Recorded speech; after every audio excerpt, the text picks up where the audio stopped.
Hello again, listeners. We are at another episode of Black Beyond Borders. I'm so excited today to have Ronnie Galvin and Yanique Redwood. They are the authors of We Quit America, which I just finished reading in a book group about.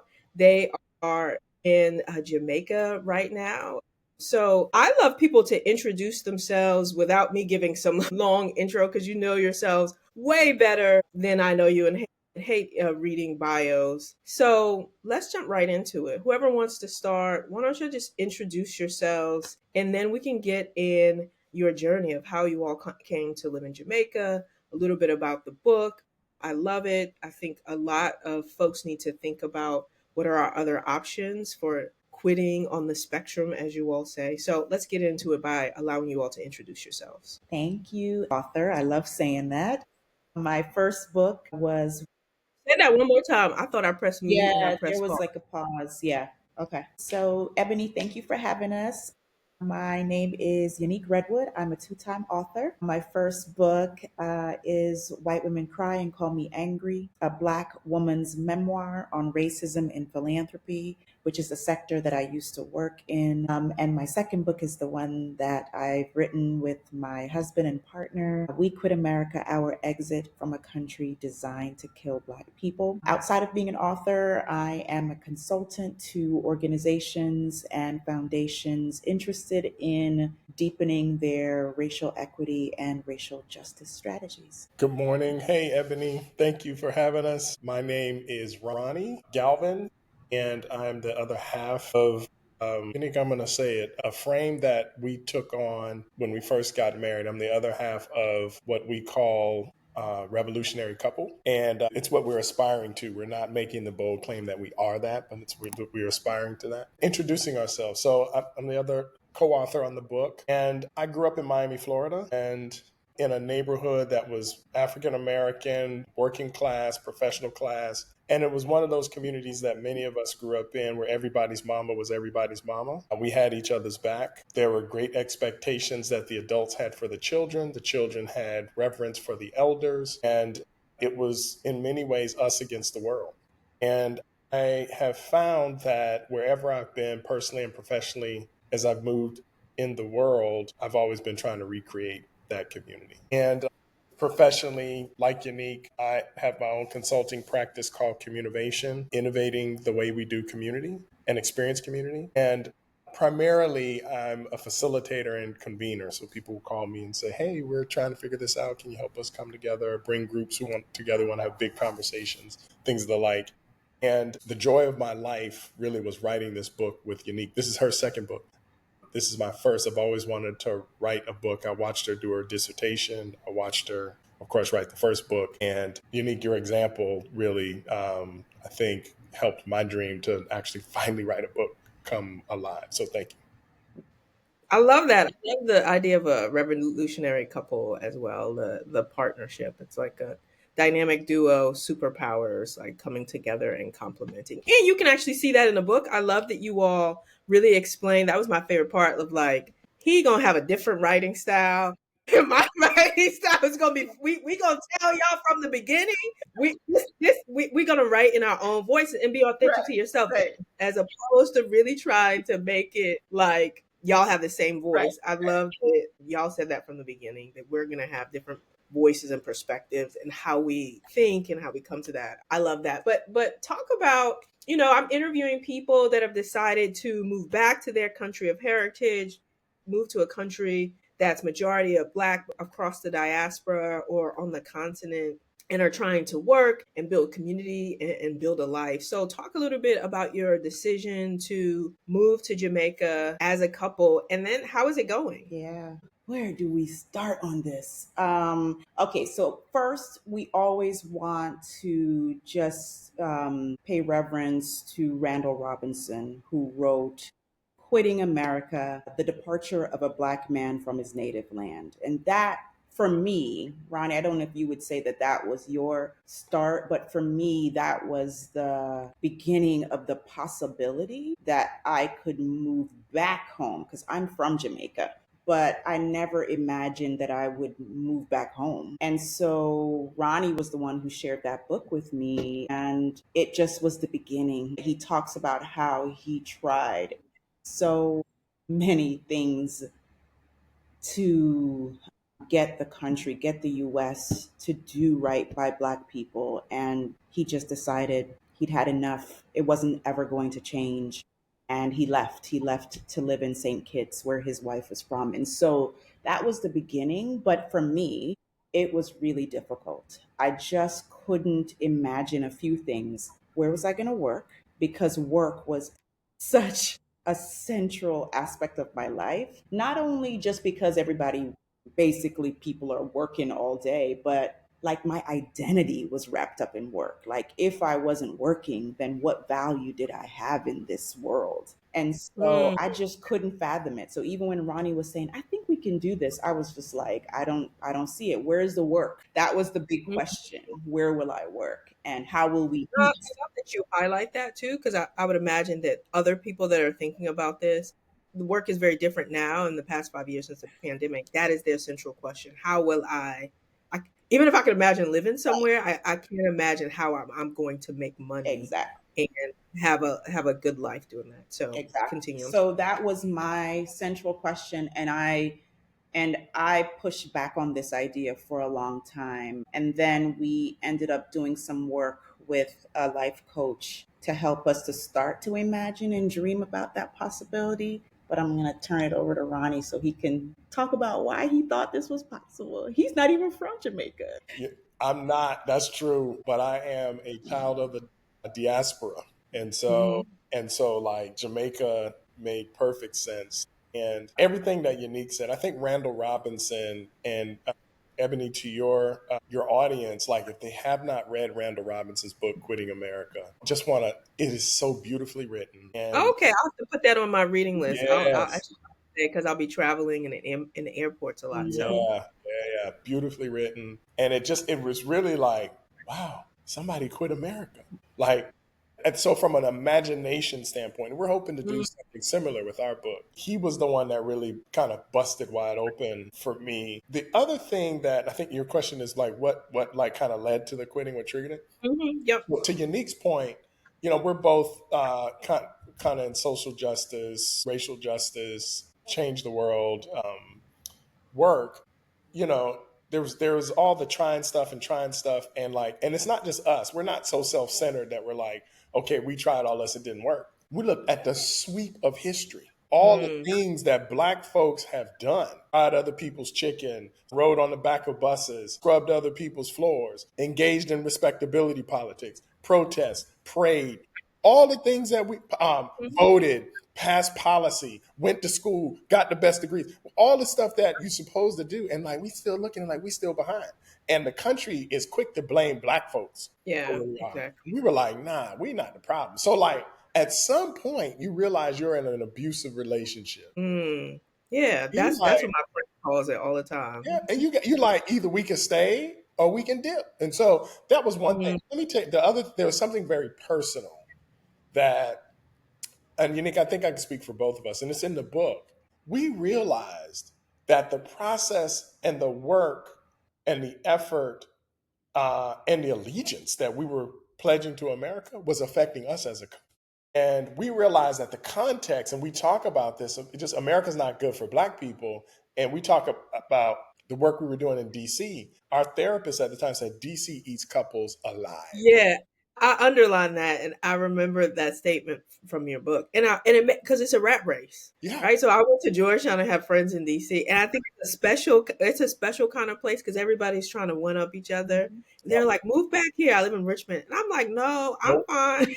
I'll be in a small pond because I want to do good work. I don't want to be on a rat Right. race." Right. And that's very different. And it feels like a unique place for that. And when you have two people that are on that rat race, and sometimes they're trying to outdo one another. Mhm. Hmm. Um, right? Who's at home? Who's tending to the relationship? Who is focusing on their wellness? Mhm. So I love that you pointed that out. So, So go ahead. no, that was it. That was it. So walk, and y'all do this in the book. So listeners, if you want some more insight about how they actually did it, like logistically, but walk us through some of the like major points of we had to do maybe three or four things. Mhm. We had to do this, this, and this. So y'all had a house in Jamaica, Mhm. Yeah. right? And y'all were doing some work there, some business kind of Yeah. like a hospitality Mhm. with that house. The pandemic happened, so everybody was locked down. Y'all moved to your place in Jamaica. Kind of take us from there, or if I got anything wrong, like clarify that. Yeah, yeah. So once we started to imagine a future in Jamaica, we did purchase this house that we're in now. But the future was going to be like retirement when we're 65, 66, 67. We were thinking, okay, it'll be in the distant future, but we will have this house. We will start a cooperative business, which is what we did, a hospitality business. And then the pandemic hit. And, we were like, okay, the house is empty. Let's go there and just ride it out. We thought, okay, we'll be there for 3 months. We'll be in Jamaica for about 3 months or so. And then the pandemic just kept going and we just kept being here. And it started to become permanent. It was like after having a chance to experience the level of peace and absence of daily levels of discrimination, it was like, wait a second, like this could be real. Like for me, especially because I was the one pushing back against it. Wait a second, this feels completely different. I feel like a human here. I feel like myself. So some big things that we did, right? So we knew that once the pandemic was going to taper off, people were going to want us back in the office. That was like we knew that was coming. And if we didn't want to go back, we had to make some choices to make our overhead small. That was the strategic calculation. We need fewer bills so that we don't have to work, right? Like at the levels that we were working. We still have to work, but it doesn't have to be two full-time jobs to manage all of the things. Yeah, I think that's Yeah, so we important. had to make everything smaller. So one, it seems kind of like, not such a big deal, but our electricity bill. So electricity can be expensive here. We were paying about like $500 a month for electricity here. And so we Wow. we went to solar, right? So good for the environment, good for our electricity bill. So we invested in that. So we have this idea that we had to like invest in the infrastructure that we would need in order to like have this smaller footprint. So we invested in solar and now we pay $20 a month for our electricity. So that was Wow. one major thing. Ronnie, what would you say was another major decision? Yeah, I think in that context, and you said it, Unique. In America in particular, work is central, and it's a part of racial capitalism, right? It's like you are a worker, and everything around you is in support of like making sure that you get back to work and you stay at work and you stay, quote, productive as much as possible, as long as possible. And so part of what we had to do also with some of the like divest invest stuff, like the solar, for example, is we had to reimagine our relationship with work. And we had Mm. to decenter work. And one of the things we stole this idea from some work Yanique used to do when she was running the Foundation for Radical Possibility in DC. We reimagined what our day would look like, what it needed to look like. Mm. And what was the name of that exercise again, Yanique? The Perfect Day? Was it called the Perfect Day? Yeah, yeah, yeah. Perfect day. Ebony's like, yeah, I know about the perfect day, right? And so we both did our own individual perfect days, and we came together and created a perfect day for ourselves.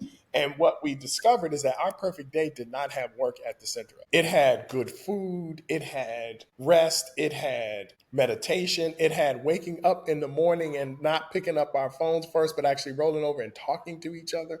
So like we had to decenter work, and that is really hard because we're all raised socially, culturally. For those of us who practice religion, a lot of the religious traditions speak to like the centrality and the necessity of work. And so I would say from a kind of socio-emotional, spiritual perspective, that was one big shift we had to make, is decentering work.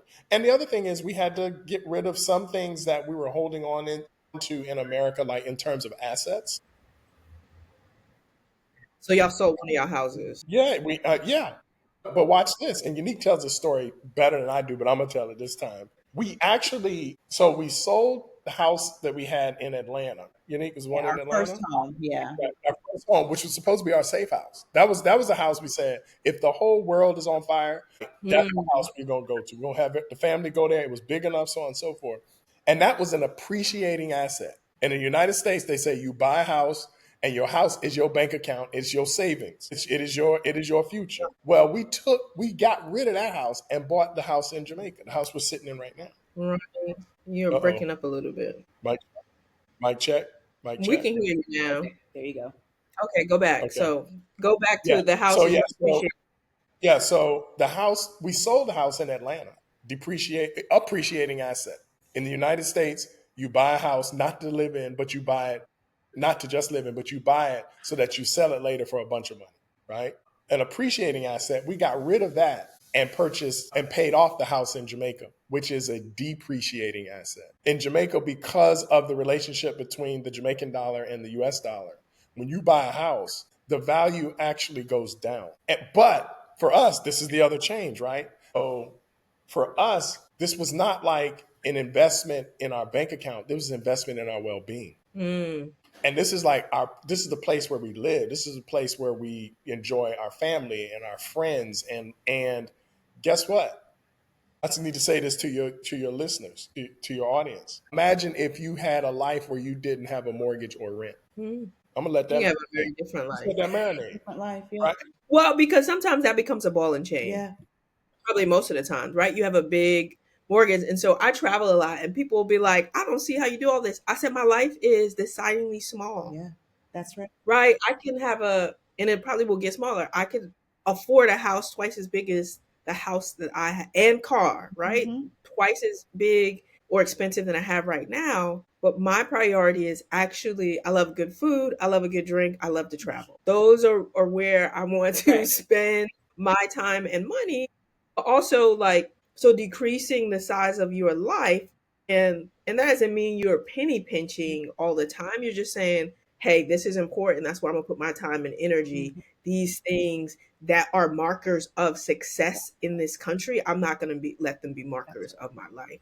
And I think the second thing is decentering work, which I think is really, really hard, but you can do when you have a smaller life, right? So I work, or probably since 2021, I've like worked like 3.5 days a week. mm-hmm. And I said, you know what? After I relax, I don't work after 5. I don't work on the weekends. And I've made just as, when I made those priorities, I actually made more because I was like, okay, right? Value add.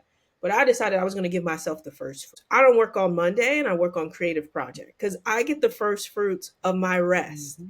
Why? Because if I work on Friday, the weekends on my personal things, I got nothing left. My brain is fried. I am tired, but I want to give the creativity, the spaciousness of my life and creativity to myself first, and then to my Right. clients, and then to the rest of the world. And I think it's really revolutionary thinking to think like that. And people are like, how you do it? And I was like, oddly, the universe has met me with, yeah, this is what we're going to do. And your income is going to really be maintained because you have made these choices to invest in yourself and invest in your time, right? And I'm like, my goal in the next 5 years is to work 3 days a week, Mm-hmm. right? Get it down to 3 days a week. And I think I can do beautiful work for other people in that 3 days, have 2 days for myself, have 2 days for rest. But I love that y'all talked about those things because those are essential of like what does, and that doesn't mean you don't work, you don't like to work, but you're not living to work, right? Your work is really positioned in a place that's not central to your identity, That's right. but it provides some passion, a sense of you can take care of your bills and things of that nature. So, quick question, and I want to hear about life Maybe in Jamaica. can I jump in real quick? Yeah, yeah, go ahead. You talked about like getting smaller, and we're talking about like decentering work. That's why the pandemic was so disruptive. And I don't know if you've seen this piece. The guy's name, I think it's a guy. Actually, I don't know if it's a guy. Arun Hatai Roy wrote this piece somewhere in the midst of the pandemic, and it was in the Financial Times of all places. It's called "The Pandemic as Portal." And what Mm, they're talking about is we were going through this disaster, but they were arguing that maybe it was an opening to for us to actually start practicing a different way. And the question was whether or not we were going to walk through the portal or whether or not we were going to go back to what we were doing. And like when the pandemic hit, we were all sitting at home, working at home in our pajamas, on Zoom call. Like there were a lot of folks who were like, wait a minute, like work and my life can look like this. And the empire, because the empire is the empire and it always strikes back, Star Wars reference, right? Was like, nah, we got to get this pandemic over. We got to get these folks back to work. We got to get them in. And so like there's this tug of war because we saw what we saw. People experience what we experience. And Yeah, I so can have my life. yeah. And so I think we're still in this moment, right? And so where it's like, okay, what is it going to be? Are we going to go through the portal to like the new beautiful future that we can create and live together? Are we going to go back to what we did? And so part of the reason why we wrote this book also is that we want people to go through that portal. You saw what you saw, you felt what you felt. Even the animals felt it. The planet felt it. It was like we can actually be whole and healed and we can have joy all the time, right? We don't have to go back. And so we're hoping our book like brings folks through that portal and they see quitting as an option on the road to like whatever beautiful future they have in their heart. Yeah, I think what your book does, and I hope this podcast does as well, that people can imagine a beautiful life outside of the US, right? So we're still caught up in the notion that this is the greatest country on the planet, that everything that is good about life is here. As you was talking, I was thinking, something essential about being an American is about work, right? Because it was all about like, we're going to work this land and we're going to get these people to work this land. And it wasn't in other countries, it didn't start up with a sense of community. It was like, we're coming to take this land so we can work it and get some money and have ownership over it. We're getting these people, first try to get the indigenous folks, and they were like, right? And then a whole host of genocide happened, whether it's through war or disease, and then bringing enslaved Africans over to work. And so that is like an essential American thing that it's even more than other Western countries. They were looking at us like, Right. you got 6 weeks vacation. Like, what y'all doing? That's right. So, like, we are very different in us, even other Western countries when it comes to work. They're just like, what are y'all doing over there? And we think we're living the best life. And they're like, no, we're summering somewhere, around the world. And then when I went so I'm hopping around, working in different places. And I was in Senegal. So there's a 5-hour difference between there and here, which allowed me. So that means the world that I live in and was working for didn't wake up till 2 o'clock my time. My mornings were so slow. I was staying with a friend. I went down. We had like 2-hour breakfast conversations. By the time we finished breakfast, it was lunchtime. But there was just this wonderful, my mornings were, and then because of that, because I'm like, look, once it gets dark, I'm not invested in working unless I have to finish something, which made like a 5-hour day because my working hours between like 2 and 7. And it was just like peace, calm. I can start my day watching the sunrise, going and taking a walk on the beach, going and having conversations with friends. And it was just a different way of moving in the world that was just so beautiful. And in Senegal, my friend, she runs a coffee shop, and she was like, "Chow, these people are not invested in work in the same way that we're invested in work. Not that they don't want to work, but she was just like, they don't have a scarcity mindset. So they'll be like, yeah, we have a 4-day festival going on. We're going to shut it down. We're going to go do that." And she was like, maybe one day. And right. And so even going to other places, we have to check our ideas about what work means. Quickly, because I want to hear a bit about life in Jamaica. What has work looked like for you all? So you both are consulting in the racial equity, the community building space. How has work been for you all remotely in Jamaica or going back and forth? What does that look like? Yeah. So for me, on the consulting side, I promised myself as I was unpacking this addiction to work or overwork tendencies, um, to not work more than 20 hours a week, right? So that was a decision, 20 to 25 hours a week. And so I've been able to keep to that mostly on the consulting side. The thing that has changed is that we've written books. And so when you write books, and when you are marketing books and talking to people about books, then that, adds time. It adds time, It's another it's job. another job, podcasts and book talks and, speaking engagements. And so I have been trying to figure that out, right? The balance, how to maintain the balance with the consulting life and the creative life. And the thing that we've done this year that we just had to do because it was ending up to be too much is hire help. And so we now have a project management consultant who is just been life changing, right? Who is managing the administrative and the project management aspects of our work so that the the balance is not it's not so tenuous. It's like, okay, this makes sense. I can You can show up yeah, and talk, and somebody else can do the logistics part. right. My day at 10 and end at around 3ish, right? So that I'm still within that 20 to 25 hours a week as my as the promise that I made to myself. And Ebony, you mentioned something that is on the trajectory for me is that no work on Mondays, right? Like I am not there yet, but that is something that I'm trying to get to. It's possible. I think this is my fourth year. I first did it because I wanted that to work on this big project, and I was like, this is a good practice, right? And it's just become my creative day. Some days I do creative work.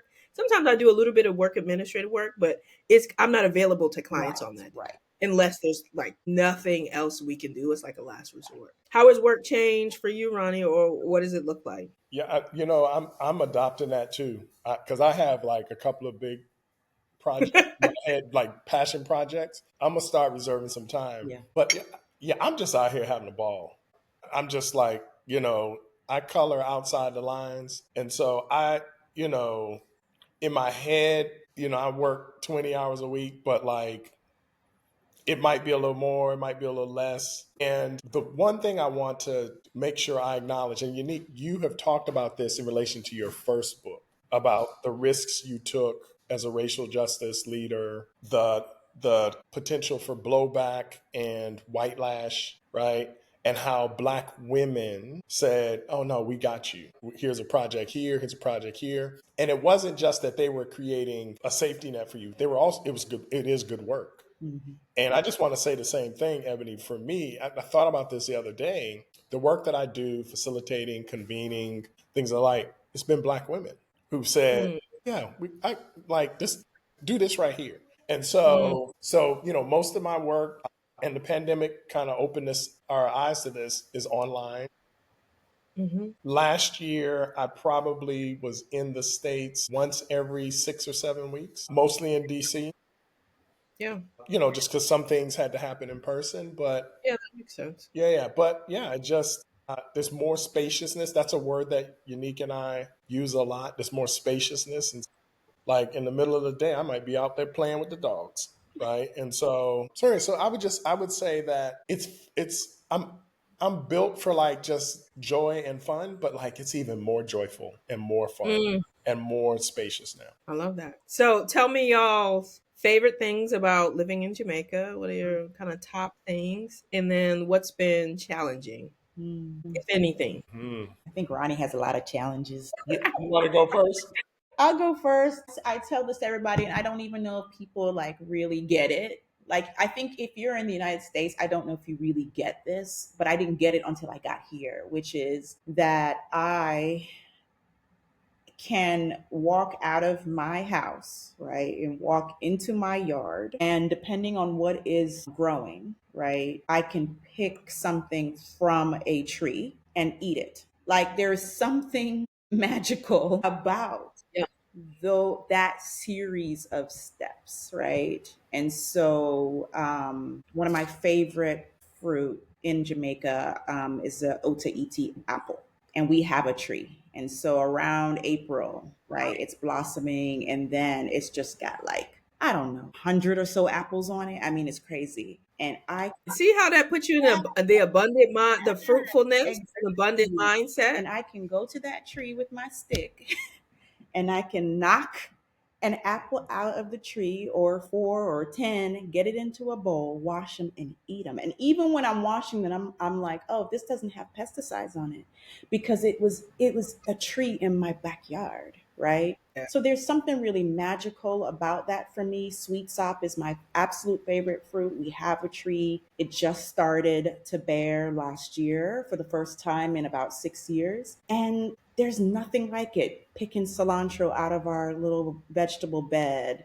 We cut some kale the other day to make salad. Like, being Mm, able to eat from the land has been the absolute joy of my life here. And that was the thing. It's weird, but that was a thing. I was like, I can't give this up. I can't go mm, back. I can't go back. I can't give this up. And so that was one of the major, it sounds, I don't know, maybe weird, but one of the major reasons why I couldn't go back to the United States. yeah, it's so funny. One of my other guests had moved. Alkamar had moved to Tanzania, and that was the one. She was like, "I got 6 fruit trees in my backyard." That was like one of her favorite. She was like, "I'll just go out there and pick." But I think to me, it's indicative of natural Yeah. fruitfulness and abundance, and that you could just and accessibility to the land and to the earth and reconnection. So And also, Ebony, you get, when you pick, the act of picking tells the tree you want more and more fruit.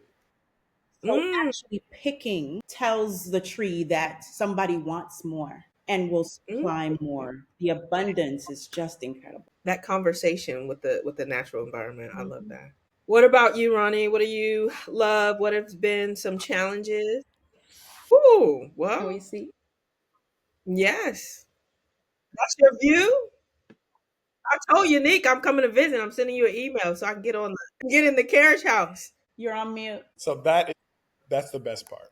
It really is. Waking up to that every morning. We talk about every day, and we talk about it in the book. I prefer the day view. Unique prefers the night view. Both of them are spectacular. And both of them, the day and the night view, are in reciprocating relationship with each other, just like we are in our relationship. And so that, So what are y'all for viewers, what are you it's beautiful. What are you looking down on? so that is Montego Bay we're looking at. Okay, that's what I thought. Wow. And you probably saw, matter of fact, what you were looking at was our mango tree and our avocado tree looking out over into the bay. Wow. And and by the way, in Jamaica they call avocado pear. Interesting. Okay, pear. Chick like Pear tree. I would say the other thing that is wonderful about being here is, and we write about this in the book. I think in the chapter on citizenship, I talk about this. Being in a country where the majority of people are black, Mm. it did something to me emotionally and spiritually. Mm-hmm. Like, I love being around black people in the United States and black people around the planet, but like moving and being like in the midst of a black country, just it I found myself deeper in my awareness and experience and consciousness of blackness. And so anyway, so that's what's wonderful about it. And I would say, and by the way, the Blue Mountain coffee they grow here is spectacular. Mm. Spectacular. And Ebony, you mentioned you like a good drink. I'd love to know what kind of drink you like. Rum is the drink here, but I really like bourbon. I really like bourbon. I was about to say I love bourbon and gin. Rum is pretty good too Yeah, when mixed. Or I love a good. Well, I've been to the Caribbean, South America a lot, and that's rum country. So I rum. love Yeah, a yeah. good rum tasting, and you could use it like a bourbon if That's it's a good rum. exactly. You understand the assignment, yes, ma'am. So the thing, so there are a couple of things that have been challenging to me. I think that part of it is how I've been socialized as an American. Mm, Jamaicans, it's either Jamaicans are the Nigerians of the Caribbean, or Nigerians are the Jamaicans of Africa. okay, say Very, more. very like very energetic. There's like personal space is not a thing. Okay, And like, so in the United States, we're very like regimented, and like if there's a line, everybody gets in line behind each other. You wait your turn. Nope, not here. I'm so 6'3", 200 pounds. Folks be like, if I'm in a line, folks act like I'm not even standing there. They go in front. Like, it's just, there's a different kind of relationship. And like, it just has blown my mind. Like, he's like, "What are you I'm doing?" standing right here. Like, I'm next. It's like, nah, player. there's something about like there's a different rhythm and energy that like I was having trouble with that at first. The other thing, so there's some of that. The other thing that is tricky here is driving. Mm, yeah. And some it's like, but it's related to this thing about lines. It's like people like they getting to where they got to go, and like they're like, and like you think you have like the right of way, like like none of that even matters. And so, but some of that is exacerbated by, or exacerbated, is that how you say that word? Mhm. Exacerbated by the infrastructure.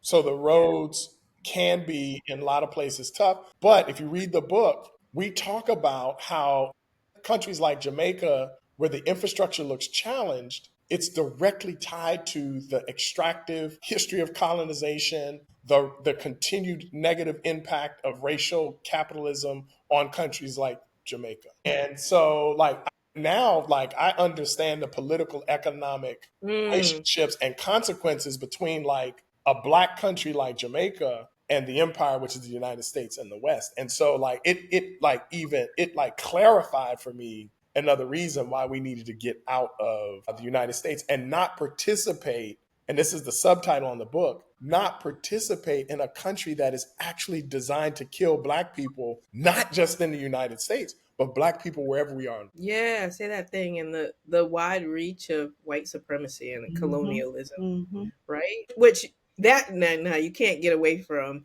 You can definitely have a different Right. relationship to Mhm. it in different countries. But I love what you said about really understanding the economic and infrastructure, right? Of like why things are the way they Yeah. are. Because you can just look at on face Right. value, right? At like has how look at black communities. Look at those black Right. folks over there, they want to work. But like, do you really understand from a global perspective what is happening, right? And connected to these world empires that are extracting resources. And the money from those particular resources are not going back into these particular Right. countries, Yeah. right? And so understanding why you may go to a country, right? And it may be struggling of like, they're not struggling because the people don't want to work or they don't have resources. They actually do. And somebody else wants those Right. things, right? They've been crippled economically over time. And I think that that's really helpful to understand the context because if you look at it face value, it's like, oh, we're great, they're not. Okay, yeah, it's a lot more complicated than that.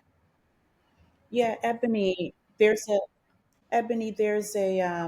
a phrase that we use in the book. It's looking at countries like Jamaica with grace colored glasses, right? If you Mm, understand the extraction, if you understand that, I think for Jamaica, is it a third of the budget is going toward the debt, the IMF debt? If you understand these histories, context, then it allows you to be more graceful, right? So in the driving, in the sense of driving, it's like, okay, this is messed up. Folks are driving sometimes on the wrong side of the road because they're trying to avoid a pothole.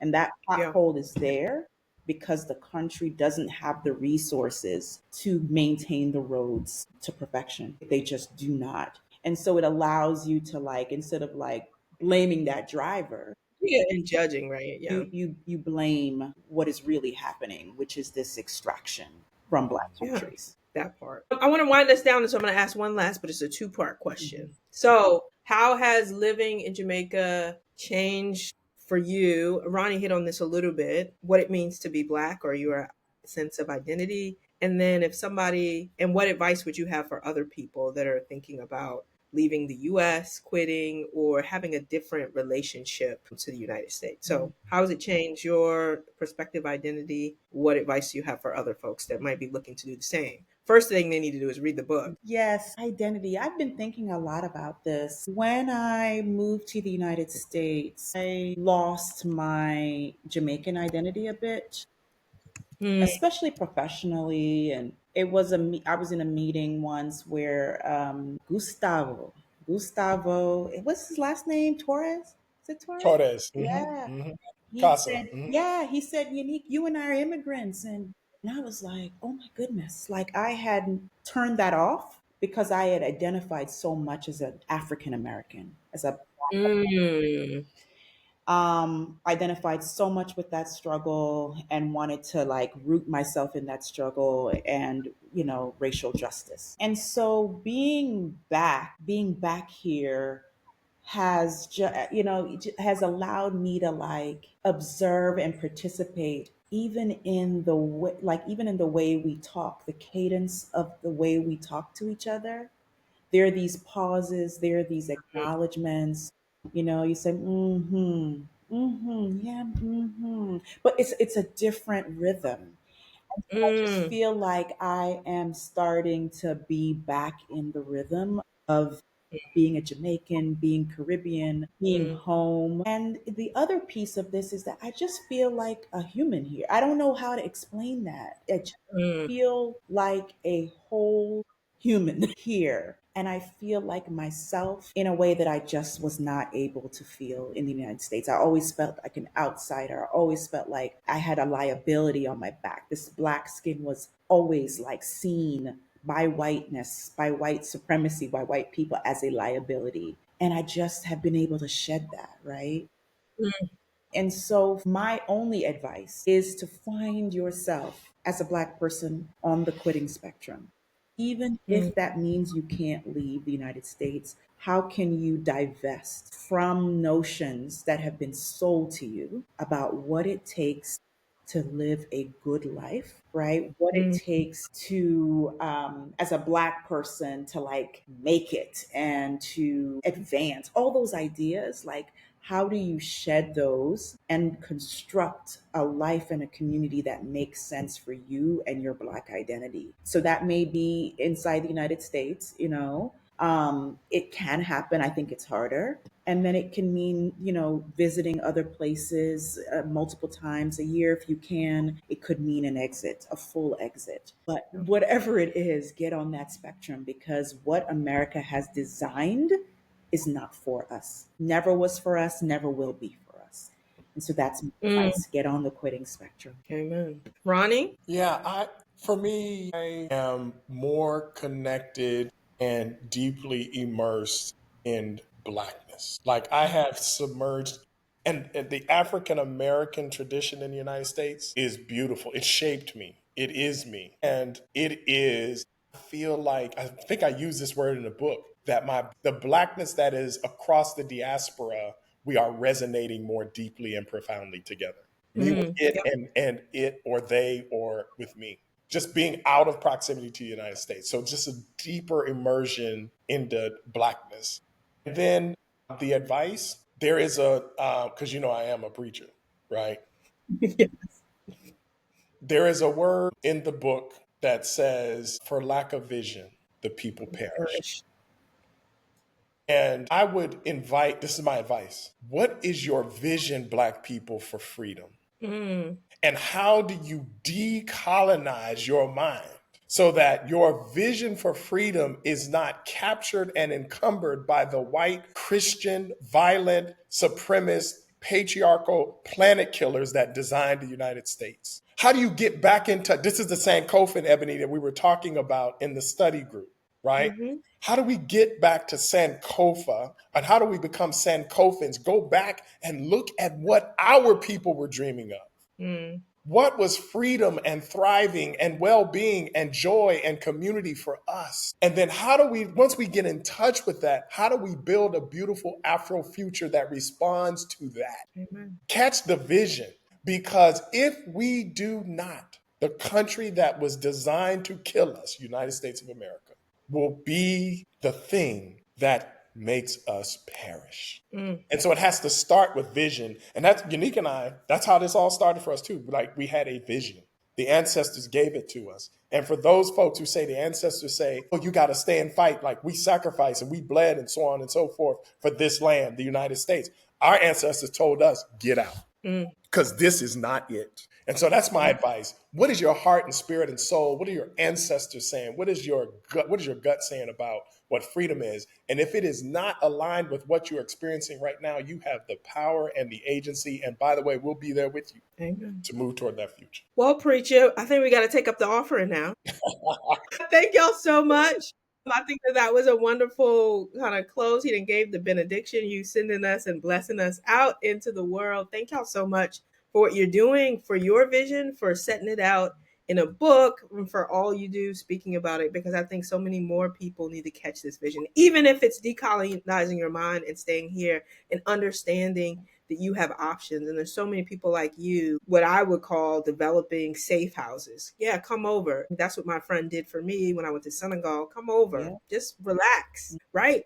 Feel in your body and your soul what this feels like, what this looks like. And it's opened up my imagination to how to have life and community someplace else that is more rich in being human than one might be able to experience here. So thank you for your work. Thank you for your time. Can listeners catch us for the next episode for Black Beyond Borders? Please pick up We Quit America, Our Exit from a Country Designed to Kill Black People by Ronnie and Yanique. And we'll see y'all next time. Hold up. Why is it not stop? It's pausing.